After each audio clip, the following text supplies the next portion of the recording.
Welcome back, book besties. Fall is around the corner and everyone is getting their fall TBRs ready.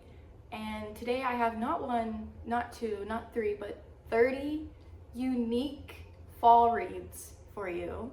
And I separated them, this recommendation thing, into 6 categories. So we have witchy books, we have cozy fall vibes, maybe some cozy spooky vibes. We have dark academia books that give fall vibes. We have fall romance. We have, this gave me chills, maybe some actual spooky books if you want a good fright. And then the last category is going to be nonfiction, fall / spooky books. So let's get into it. Okay, our first category is going to be witchy books. And I already recommended this in my September TBR, and I think it's going to be my next read after I finish God of the Woods. But again, I mean, it's a rival witch coven, so I can't not mention it in this book. And I feel like she's unique, and maybe not a lot of people enjoy her writing because of her writing style, but it's One for My Enemy by Olivia Blake. Again, it's rich rival covens set in New York, kind of like mob boss kind of vibes. I'm sure this is like a take on Romeo and Juliet, so I'm sure there's some forbidden romance. Maybe there's some fighting going on. I'm not sure. I haven't read it yet, but I'm looking forward to this to read next. Next, we have My Beloved. I loved the first book until it got to the very end, and because I did not realize going to this book that it was a duology, and I didn't know there was another book in this. So I'm fair warning you, this is a duology, but it's okay. Both books are out, so if you're a person who doesn't really want to read a series until all the books are out, I'll let you know. Both books are out, but this is the Revenant Games duology.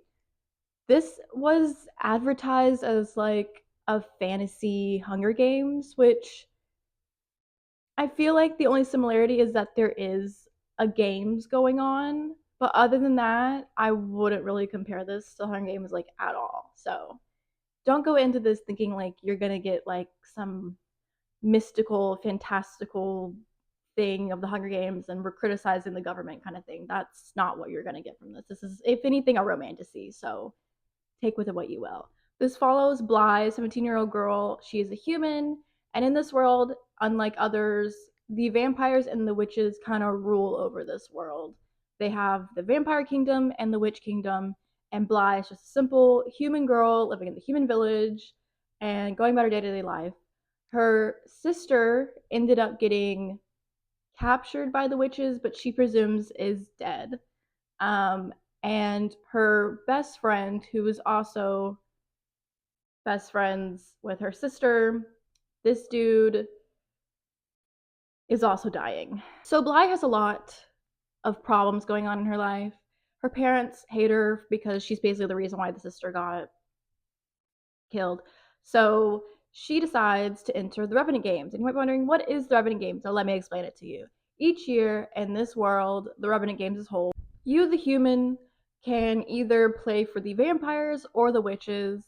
The vampires, if you play for them, you have to go capture a powerful witch. Whoever captures the most powerful witch wins immortality. You can get immortality from them. If you play for the witches, you must capture the most powerful vampire, and they will bring someone back from the dead. So Bly is like, I gotta play for both sides. So her and her bestie, they enter into these games, and they're trying to play both sides. They're trying to capture a vampire, but they're also trying to play the witch side. She wants to bring her sister back from the dead, but she also wants to save her best friend. They enter the vampire kingdom, and Bly's vampire capture is one of the most powerful vampires. So she thinks she's got this in the bag, but she doesn't realize that this man is willingly ready to go. And she's confused on why he is so willing to die for someone that she doesn't even know. So tensions kind of start to build, and we learn more about this vampire and his family. And she does start to grow a liking to this Edward boy. Next up, we have A Spell to Wake the Dead by Nicole Esperance. This follows two teenagers who dabble in witchcraft, and they decide one night on a full moon they're going to go down to the beach and they're going to start throwing some spells around. And what they don't expect is that a dead woman's body washes up on the shore.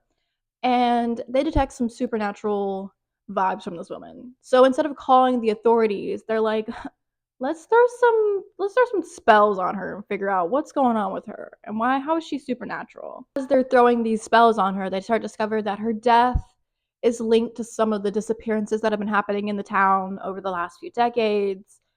And they start getting some like whisperings and weird supernatural things happening to them.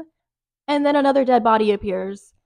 And one of the girlies starts spiraling. She's like, I don't know, the whispers are getting too loud. What the fuck is this kid doing? The voices! So there's just a lot of chaos going on. They're trying to figure out what's going on with these bodies, what's happening. Secrets start unraveling. We don't know who to trust in this, so it's a good spook. Next, we have Late Night Witches by Aurelie Wallace. This follows Cassie. She's a witch in her blood. She's not really ready for like actual magic. She's struggling raising her 3 kids. She's got a really younger sister, an absent husband. But I will say the ups in her life, she lives on this beautiful autumnal island where it's like foggy and the leaves are all changing. And everything's great. Well, I wouldn't say great, but it's fine. And then vampires show up on this island. So there's this prophecy with her family that she finds out that years ago, this sea witch fought this vampire called like the Deliverer. And every 25 years, this vampire like wakes up and has to kill someone from this witch's descent.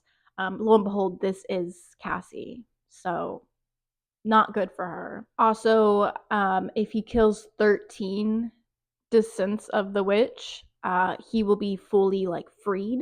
The fuck is this? Greetings and salutations!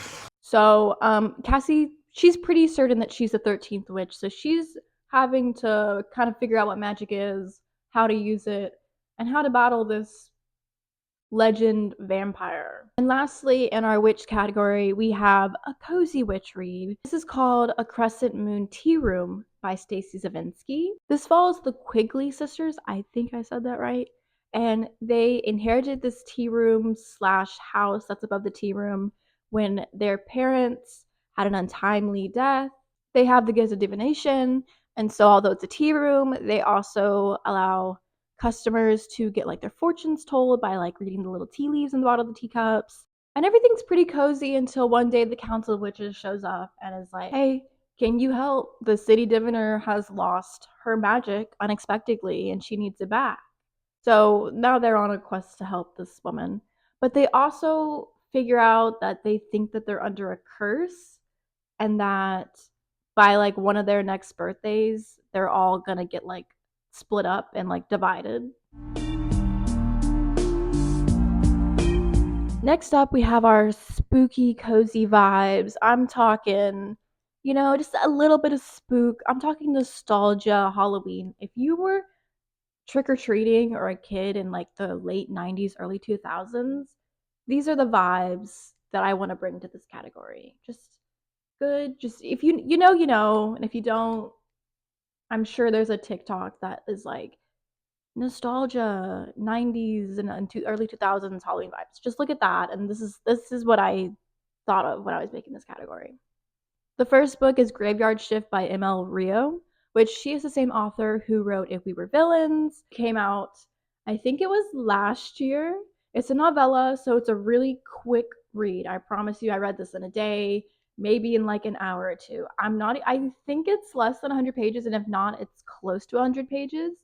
But it spans over like 6 hours. That's the whole book. So pretty impressive that she was able to get so much characterization and personality, because I think there's 6 characters in this book, and like following them all in the span of 6 hours and having that story build up, and like I was shocked, really. This follows 5 people who work the graveyard shift, as people call it, just the late shift at all their jobs, and they end up meeting at this abandoned ancient cemetery in their town. And one night when they all show up, there is a grave dug where graves should not be dug. And they start wondering, what be going on? And the grave digger ends up showing up, and they end up like spying on him and following him and figuring out what be happening. And they kind of start to realize, like, maybe this is what all the strange things happening in the town. Something's going on. And the story kind of unravels with these 6 hours, and it gets more crazy as the hours go on. And I will say the whole thing at the end, like finding out what's been causing all of this, I was like, whoa, did not see that coming. So, a good, quick little spook read. Next, I'm recommending a whole cozy mystery series. And I'm not talking about the Pumpkin Spice Cafe, whatever series, gingerbread, pine, strawberry shortcake, whatever those books are. No, I'm going to recommend the Which Way Librarian series. Now, this series follows Josie. She is a librarian, and she used to work for the Library of Congress, and she started.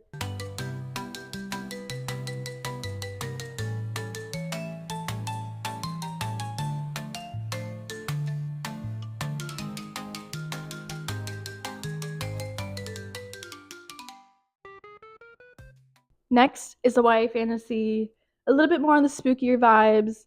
These are These Vengeful Wishes. This follows a aspiring artist, Cece, as her and her mom move back to her mom's hometown after her stepfather gets arrested.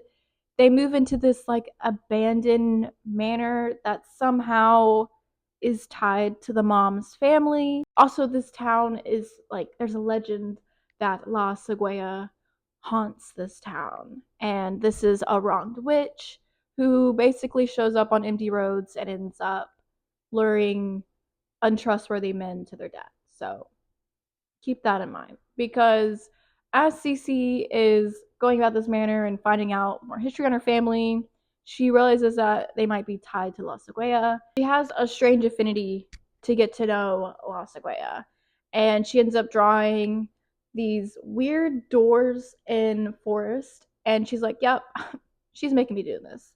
So she ends up taking a stroll in the woods, which I don't know why you do that when your town is haunted by this woman, but she does, and she ends up stumbling across, you guessed it, one of her doors that she's been drawing.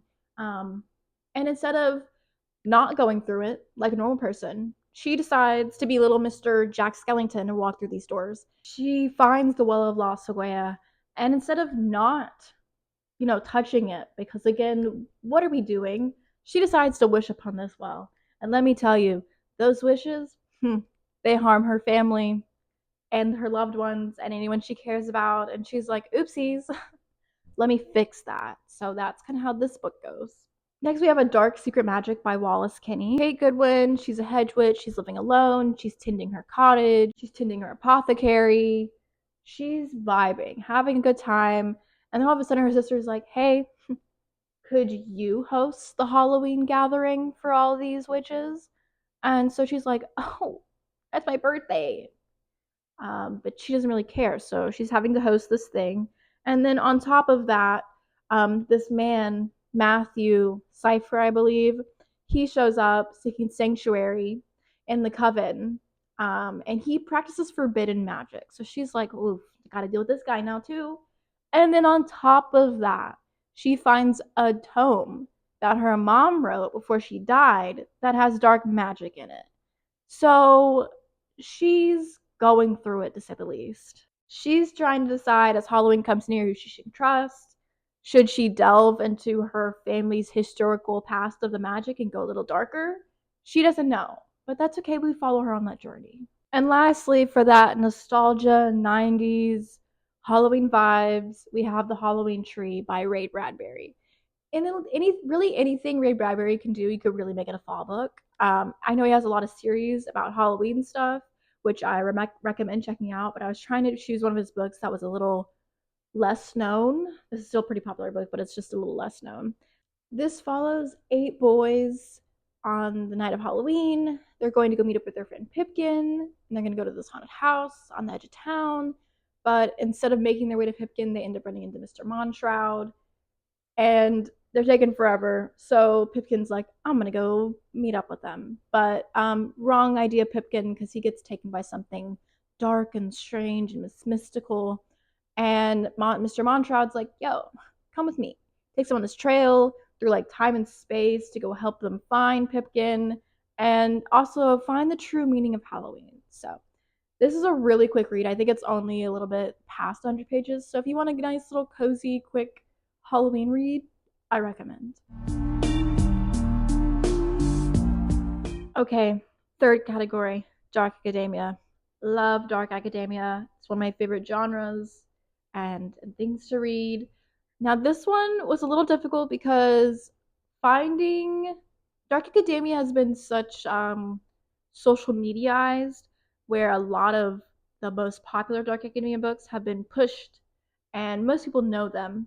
Also, trying to find a dark academia book that was set in the fall. There's a lot of academic books that kind of give the fall vibes, but set in the fall or give spooky vibes was a little difficult. That hasn't been talked about a lot, because I could give you like Secret History, If We Were Willing, all those ones, but I'm trying to give you more niche ones that you haven't heard of. The first one is Modern Divination.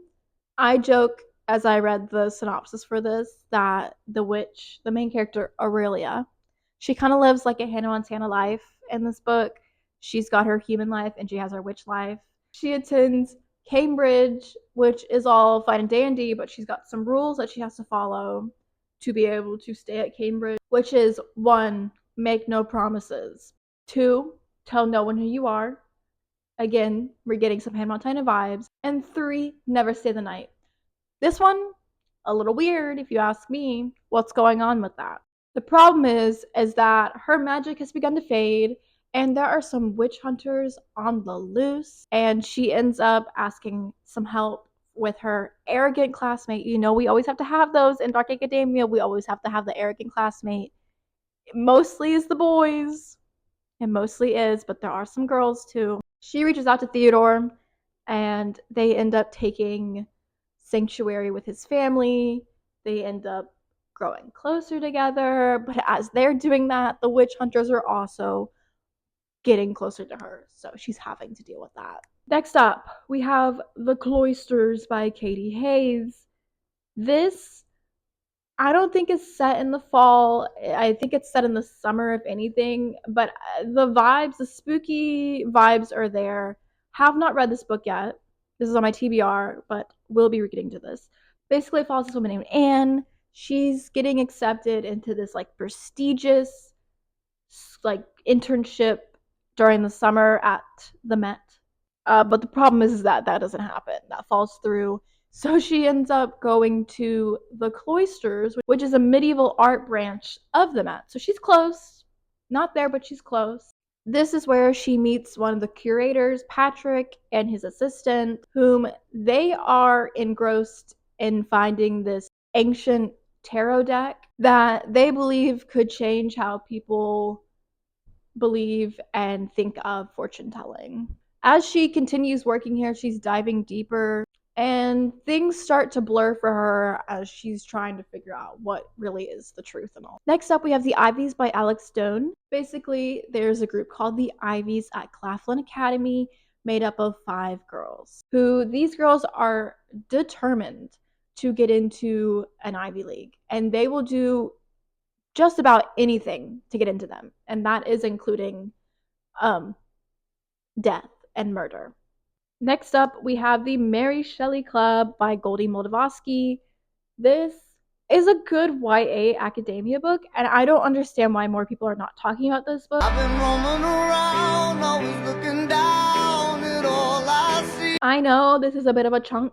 It's around 500 pages, but to be honest with you, it's YA, and when I'm telling you the writing and the font on this is like you can breeze through this in a few days, I promise you. This follows Rachel. She has started a new school. She just moved to this area. She's on a scholarship to this like rich academy, and she's not fitting in at all. And the first week she becomes like public enemy number 1, which draws attention to their little secret society club at the school called the Mary Shelley Club, which you guessed it. Oh, you guessed it. They are Mary Shelley fanatics. They pull these like elaborate pranks called fear tests to inaugurate their members, and they're all horror fanatics. Also, side note, at the beginning of this book, there is like some actual like scream type horror going on at the beginning of this that just doesn't get talked about until later in the book. Um, that Rachel, something happened to her like the year before she went in, and she's such a horror fanatic that she just kind of like blows past it. Um, but she was like involved in like a home invasion, and it's just not. I just feel like it's not talked about until like closer to the very end. Back to the fear test though. She starts going along with these fear tests. Everyone gets one fear test. They start to get a little bit darker than she expected. They're based on like legends and like horror things because obviously other people are like fanatics of horror, so everything. There's so many references. If you are a horror person when it comes to movie or film or books in general, there are so many references in this book that you will just eat them up. But eventually these fear tests start becoming deadly and they start targeting their group, which is not supposed to happen. That's one of the rules. You're not supposed to target the other people in the club, but they do. So things are not going well for this group. And lastly, in our dark academia category, we have That Consumes Us by Erica Waters. So Tara is a first gen college student. She gets into this like prestigious academic society at Corbin University, and they promise they will do like free tuition for her getting into this society. So I mean, she takes that because no student debt, a thank you. She said no questions asked. I'm heading to the college. Um, she should have asked questions though, because she starts having nightmares of like her being buried alive. And she starts sleepwalking and she's writing these stories that she doesn't even remember that she's writing them.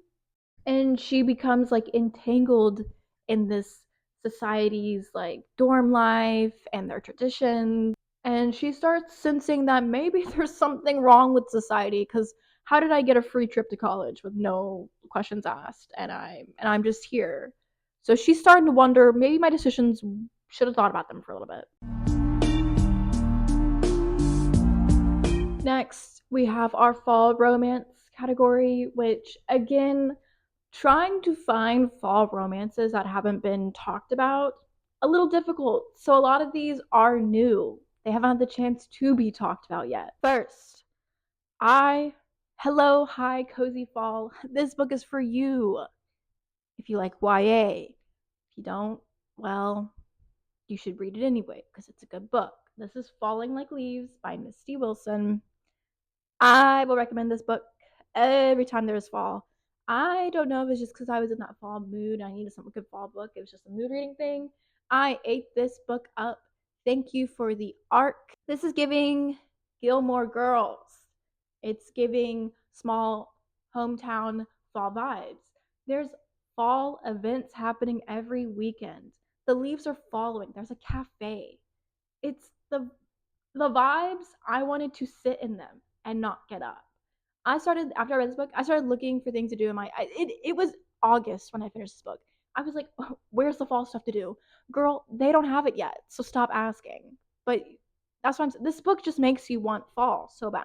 And while I stop just ripping about the vibes, the premise of this book is that Ellis, her parents are separating, not like legally, but like they're like, we're just gonna take a break. That shocks her. Not that they're separating, but that she is not staying with her dad in New York, where she has her senior year of high school that's about to start.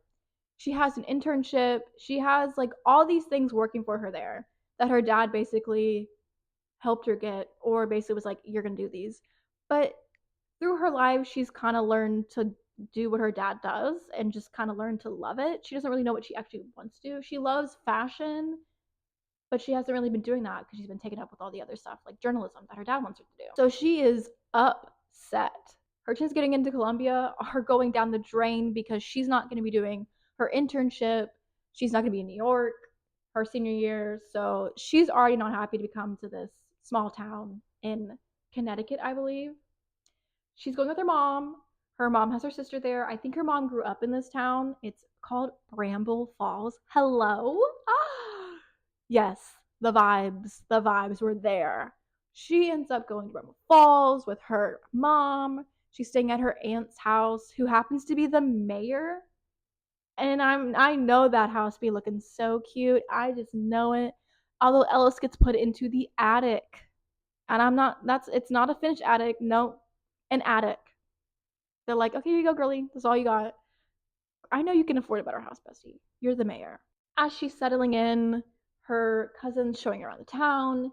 Lo and behold, the cutie barista, the latte hate, if you will. The people who get that, please comment.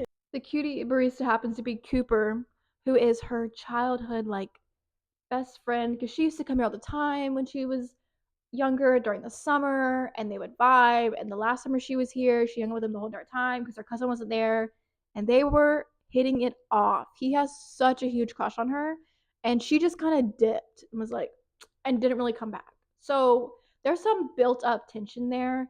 He's like a little angry with her, rightfully so. And she's like, "What did I do this man?" So their relationship's rekindling. She's starting to love and learn how to love the small town fall vibes. She's starting to get back into her passion of fashion. Passion of fashion. Hello. And it's just I ate this up. I know it's YA. Trust me, some of the things didn't make sense and it was a little kooky. But the vibes were there. I can't vibe enough for you. If I could just throw the vibes at you, I promise you would read this book. The next book is It's Different This Time by Joss Richard.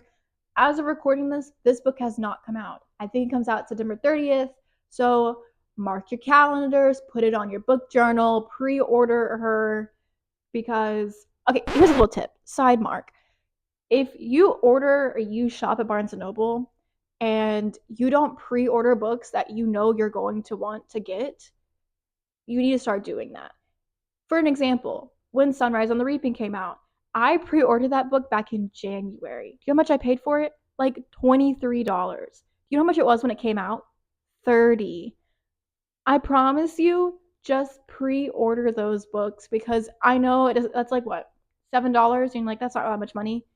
Yes, you're right. But honestly, that could get you coffee, that could get you a sweet treat. Okay, let's grow math. So I just pre-order your books if you know that you are going to love that book.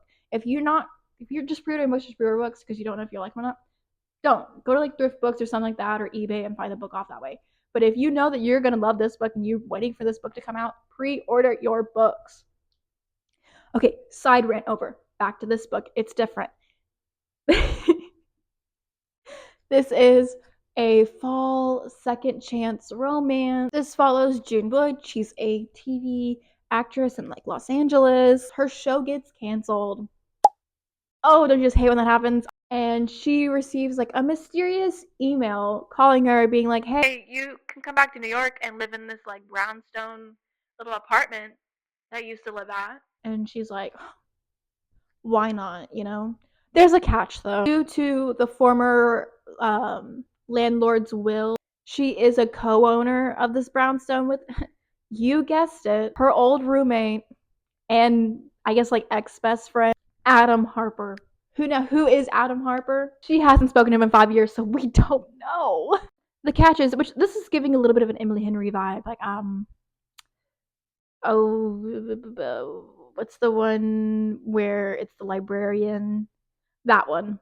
It's the blue cover, the dark purpley blue cover. Anyway, that doesn't matter.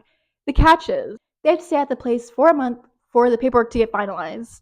They gotta live underneath the same roof. They gotta learn to like each other again. And as they're living here, forced proximity, rekindling things. They're talking about the past. They're bringing up old things that happened, starting to get close together. So we're trying to see if this little past friendship can be rekindled, and can it kindle into something more? We don't know. Or do we? I don't know. Haven't read it yet. Next up, we have The Good Girls Maple Lane by Jacqueline Firkins. This book also just came out. And I believe this is a bit more modern romance. I think the main character has a TikTok account. This follows Camera Good. She is a veterinarian student. She is at her last will to do anything. She's drowning in student debt, and she's about to give up on her dream of becoming a vet because she just can't do this anymore. Until she gets a call from like a local rescue, and they are like, "Hey, we have this neglected golden retriever. Could you help it and bring it back to, good health.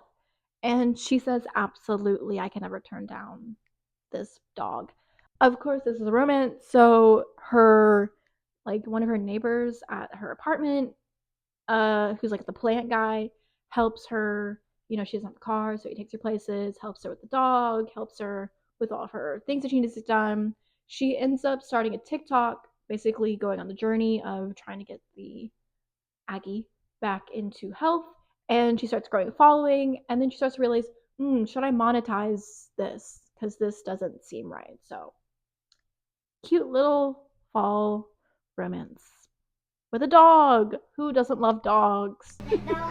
No. No, he's sleeping. Next up, we have The Kindling by Bonnie Woods. We are going across the lake. We are going to Scotland. Woo! Harper, she is a city dweller, and guess what? It's that Hallmark trope. The city girl is going to the countryside. And not only just a regular American countryside, but the Scottish Highlands. I mean, she's living my dream. But not my dream, because she ends up getting stranded because her rental cabin falls through. Since she has no place to stay, she just starts wandering the woods. She runs into Fraser, which he is a local woodcutter, and he offers her his rustic cabin. So, it's secluded and they're by themselves and it's fall and sparks are flying. It's the Scottish Highlands. Hello? Anyway, next, it's a series. I know, but for people who don't want standalones, here's a series. It's the Witch Lore series by Hazel Beck. These are witchy rom-coms set in Missouri. This follows Emerson. She is a bookstore owner. She also is the youngest Chamber of Commerce president in their town's history. And everything's good until she realizes that she's a witch. And not only is she a witch, but also all her friends are witches. So this is going through the discovery of all of them figuring out that they're witches. And it's a cute little rom-coms that happen. So I think there might be 4 books in this series. I could be wrong, but I think there's 4. Our next category, the cozy vibes have left the room, and we are now in the bone-chilling, scary books. Just to pre-warn everyone, a lot of these books have a lot of trigger warnings, so please read at your own risk. I know a lot of these have them at the beginning of the books, but also if you just look up online, they do give you the trigger warnings for these books. So just letting you know, please read at your own risk, but have fun. First book. Ooh, this book I read in a few days, but this book really fricked me up. It's called Influencer by Adam Cesara. This author did the Clown in the Cornfield series that I think became a movie this year or last year. I haven't watched it yet. I'm wanting to watch it, wanting to read the book before I watch it though. So that's on my October TBR. If you thought, this is for all my Hunger Games fans out there, if you thought reading The Battle of Songbirds and Snakes and reading all of the horrible things that President Snow is thinking about Lucy Gray and just the horrible human being that he is and being in his thoughts, you just hated being there, wait till you meet this guy. Because at least President Snow had reasoning for what he was doing. Was it good? Absolutely not. Absolutely. This horrible, horrible man. Motherfucker, where is it? Where the is it? I swear to God. You laughing, girl? You trying to laugh? This funny? Let me show you some. This man, no reasoning, no rhymes. He's just doing it because he wants to. And he's the Lulu, but not in the fun, cute, girly way. In the psycho killer, serial killer, not gonna stop way. So if that's up your alley, by all means, pick up this book. But again, there's a lot of trigger warnings, so be aware. I also like that this was a horror book taking on the digital age and how it's he's a streamer and influencer and how it can kind of be taken in a culty kind of way. So we're at a high school setting. I believe this is everyone's senior year. Crystal is our main female lead. We are getting chapters with her POV in it, and we are also getting chapters of Aaron, our psychopath killer. And that's not a spoiler because the first paragraph or chapter is him murdering someone. So that's not a spoiler. Aaron is this like confident, mysterious, like rich boy who like does not care about anything. He thinks the world revolves around him tenfold. I don't know how to explain this man. The way that the author had to think about this and like get into this person's mind scares me because I wish no one could be in this mind that this man has because hello. But he has this like influencer following and it's basically like a cult. Put it in a nice way, it's a cult. And the question is like how far will someone go for fame? Her friend group is enamored by this man and they end up actually being his followers. And Crystal's like, no, something's not right with this man. This man basically tears this group apart, this friend group apart, and gets them to basically turn on Crystal. And things, I mean, it gets dark. There are some things that this man makes them do that it's just like crazy. Next, we have To the Bone, which again is a YA, but the amount of trigger warnings for this book is out the wazoo. So, again, read at your own risk. This is set in the starving times at Jamestown. So, again, historical triggering things are going on. So just be aware. Our main character, Ellis, she leaves England. She becomes an indentured servant at James Fort in 1609. She's hoping for a better life and starting over. And that doesn't happen for her, sadly. She works for this man named Henry and his wife. She ends up falling in love with a young woman named Jane. And what she thought would be a place of like safety and starting over in her new life does not turn out that way because there is abuse and hunger and cruelty, and they're trying to prepare for the winter. So you should just know that the winter is very harsh for these people. So it's a cool take on this actual historical event, but I will say it's very, very dark, especially for a YA book. Next, we have Last Days by Adam Neville. This follows Kyle Freeman, who is like an indie filmmaker. He's in debt and he thinks he gets offered his like dream role to make a film on the Temple of the Last Days, which was a cult that ended in this like gruesome massacre in Arizona. So Kyle and a small crew end up traveling to all the cult sites. They start interviewing former members and people that witnessed some of the stuff that happened in this cult. And while they're doing all this research and traveling, weird things start happening to this group. Like people start getting visions and having really bad nightmares and seeing all these apparitions. And the crew starts wondering like, oof, is this all a myth or were the cult actually doing some like crazy rituals? Next, we have a series. I know it's a middle grade series, but just like bear with me. I recommend Scary Stories to Tell in the Dark. Now, before we all go, what? That's a children's book. Yeah, and what about it? I read these stories when I was a kid, and some of these stories still stick with me to this day. So if you have read them as a kid, just do a nice little reread. If you haven't read them, maybe just check out a few. As an adult, you probably won't be as spooked, but maybe for nostalgia vibes, you can check them out. But this is a series of collections of horror stories, like really short, to the point horror stories. And they made a movie, so if you don't want to check out the books, you can watch the movie. Next up, we have The Bird Eater. This follows Aaron. His life is falling apart. He just lost his son, and he's dealing with grief and addiction. So he decides to return to his childhood home in his royal town. The house is in disrepair. It's dilapidated, it's falling apart. There's vandals, there's rumors of like haunting, and Aaron does not believe in the supernatural, so all of these rumors and haunts just does not care about any of them until he starts seeing a young boy. This young boy starts following him everywhere, and he starts to get these like weird nightmares, and he's not sure what's real and what isn't real anymore. And what he thought would have been like a healing recluse stay at this house ends up actually being a whole nightmare for him. This is an honorable mention because it's a pretty well-known book, but we used to live here. I believe by Marcus Cooler. I think that's what the book's called. I read this book at the beginning of this year and I wanted to keep it in because this is one of the books that like truly messed me up, and I had to read. I'm not a big romance reader, and I read all of Emily Henry's work after reading this book because I wanted something lighthearted. The premise of the book is that this couple ends up buying this like old Victorian style like house up on this hill, and they're renovating it and moving into it, and all of a sudden this like family shows up on the door and is like, "You'll be a slave here, come in." And I thought going into the book, this was gonna be like a horror, like human horror book. Like I'm thinking it's gonna be like, oh, I'm just afraid of what people can do. But I was wrong. That was not the vibe of this book. It's more just chilling, unsettling, spooky vibes. This book does like a full 180 after like the climax hits. I was lost for most of the book, confused on what was happening, what was going on.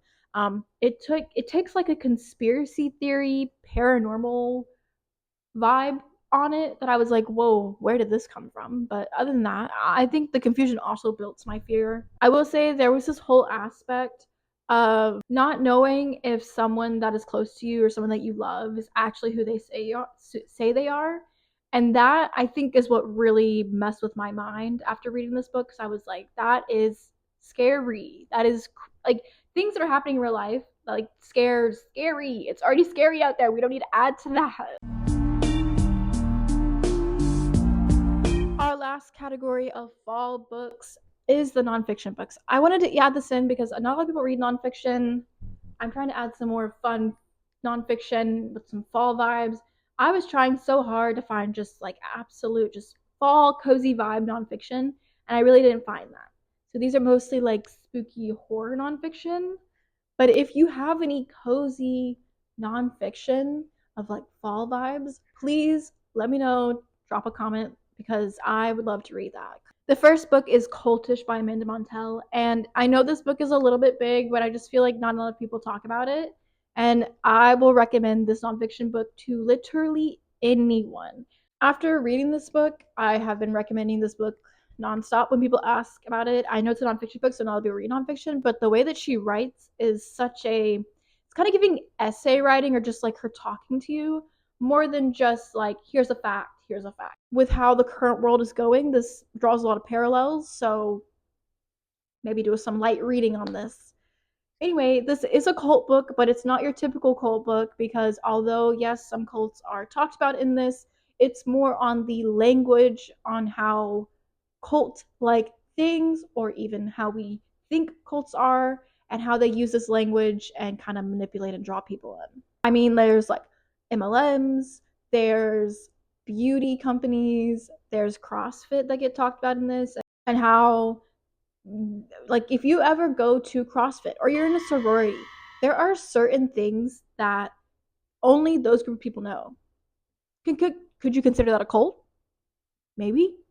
Maybe. What is a cult? That is what this whole book talks about. You will pick up on like the subtle use of like manipulation tactics and like things that people say to get you to either buy something or lure you in to get something, or you'll notice a lingo that certain groups of people use to make the people in that group feel they are part of something. So just keep a mind on that. But I really, really, really cannot recommend this book enough. Next up, we have How to Kill a Witch by Claire Mitchell and Zoe Ventozzi. I'm sorry, I butchered that last name. Claire is a lawyer and Zoe is a writer, and they are part of the Witches of Scotland campaign, which I think this campaign explores like the history of witches and the trials. In this book, they kind of talk about Witchcraft Act and how the accusations of witchcraft became legal tools to prosecute women. And they break down the entire process of like what the accusations were, how they identified these witches, and how they accused them and getting their confessions. They also bring in some like court documents and like archives and like straight up the receipts. They bring the receipts of this. And although this book is very much about the past, it also brings in a lot about the current state of the world. Next up, we have Ghostland by Colin Dickey. This book takes the readers on a journey through some of America's most like haunted locations. And although Colin investigates these locations and it's paranormal stuff, he helps explain why ghost stories like endure. And he also reveals how ghost stories say more about the living than the actual dead. Next, we have the World of Lore series. These are nonfiction books based off the podcast Lore. Each volume explores like creepy, unsettling folklore. They have really cool illustrations that go along with them. And our last book is Scream by Margie Kerr. Margie Kerr is a sociologist, and she's investigating why people seek out fear for fun. So like haunted houses or things like that, roller coasters. She takes the reader on her first-hand experience going on ghost hunts and haunted places and high places and I think maybe some roller coasters. And she mixes in some science and psychology into understanding why. And she shows what fear does to us and how confronting it in a safe way can sometimes make life a little bit more exciting. We have come to the end of around 30 plus books for fall. I hope you enjoyed. I hope you have found a new book to love. And I hope you enjoy this fall season. Have a good rest of your day.